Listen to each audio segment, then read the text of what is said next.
Hello everyone. तुम्हाला प्रश्न पडला असेल की आज होम कुक रंजनामध्ये हा काय करतो आहे. तर करूयात मग.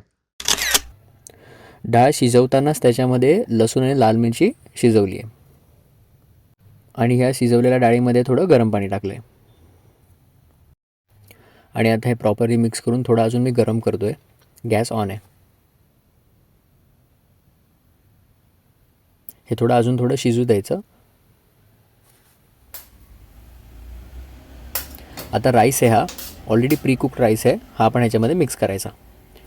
ह्या प्रोसेसमध्ये गॅस खूप कमी ठेवायचा आणि प्रॉपरली मिक्स करायचं आहे. आता आपण थोडंसं तूप, जिरं, लाल मिरची आणि थोडेसे लसूण घ्यायचे. जेव्हा लसूण आणि मिरची थोडं फ्राय व्हायला लागतं तेव्हा त्याच्यामध्ये थोडीशी हळद आणि लाल मिरची टाकायची पावडर.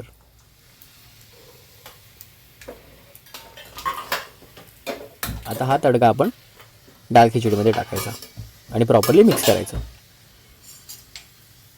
इथे पण गॅसचं फ्लेम एकदम कमी. त्याच्यानंतर हे झाकायचं आणि 5 मिनटं लो फ्लेमवरती तसंच ठेवायचं.